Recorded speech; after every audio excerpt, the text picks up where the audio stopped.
A spiritual entity residing in humans. In the book of Enoch, there is a very interesting passage.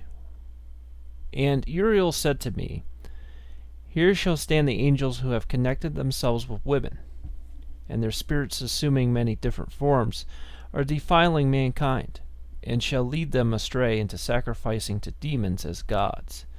There's a very strange theory, according to Aaron C. Hansen, that there is a spiritual entity residing in women. It enters them at birth, and he claims it is of angelic origins.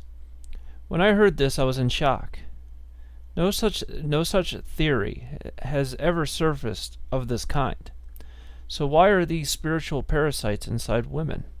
Thousands of years ago, the human race was manipulated by rebel Igigi, or as we should call them now, fallen angels. Not all Igigi rebelled. There are still many that follow code that the higher gods command. The Igigi, or sons of God, are basically the grunt workers of the Elohim or Anunnaki. When this group of Igigi rebelled, they mated with women, and it is possible that they may have tampered with women's DNA so such a spirit may reside in them. What does this spirit do? That is a touchy issue. One could assume they inspire the female to make certain decisions. Now, it might be possible that this entity is not bad at all, and is doing a natural job. There seems to be many instances in mankind where people mention spirit guides, higher selves, and guardian angels. Maybe this is a connection to this theory. The Urantia book mentions the spirits that dwell within us named adjusters.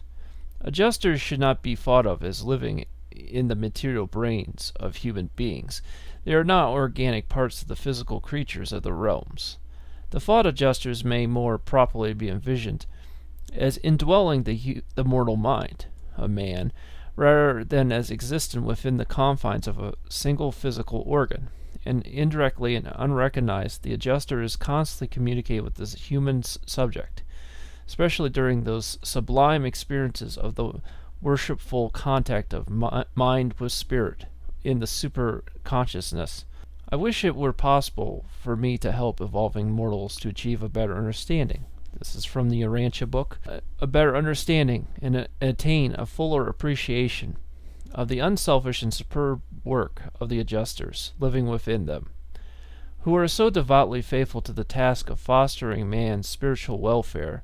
These monitors are efficient ministers to the higher phases of men's minds. They are wise and experienced manipulators of the spiritual potential of the human intellect. These heavenly helpers are directed to the stupendous task of guiding you safely inward and upward to the celestial haven of happiness. These tireless toilers are consecrated to the future personification of the triumph of divine truth in your life everlasting.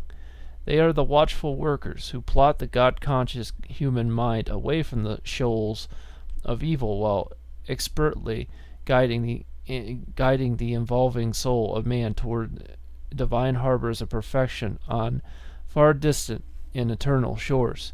The adjusters are loving leaders, your safe and sure guides through dark and uncertain mazes of your short earthly career. They are the patient teachers who so constantly urge their subjects forward in the paths of progressive perfection. They are the careful custodians of the sublime values of creature character. I wish you could have loved them more, cooperate with them fully, and cherish them more affectionately. Although the divine indwellers are chiefly concerned with your spiritual preparation for the next stage of the never-ending existence, they are also deeply interested in your temporal welfare and in your real achievements on earth. They are delighted to contribute to your health, happiness, and true prosperity. They are not indifferent to your success in all matters of planetary advancement, which are not inimical to your future life of eternal progress.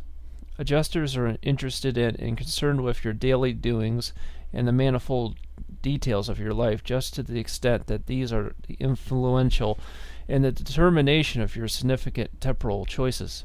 and vital spiritual decisions, and hence are factors in the solution of your problem of soul survival and eternal progress. The adjuster, while passive regarding purely temporal welfare, is divinely active concerning all the affairs of your eternal future. The adjuster remains with you in all disaster and through every sickness, which does not wholly destroy the mentality, but how unkind unknowingly to defile or otherwise deliberately to pollute the physical body, which must serve as the earthly tabernacle of this marvelous gift from God. All physical poisons greatly retard the efforts of the adjuster to exalt the material mind, while the mental poisons of fear, anger, envy, jealousy, suspicion, intolerance likewise tremendously interfere with the spiritual progress of the evolving soul.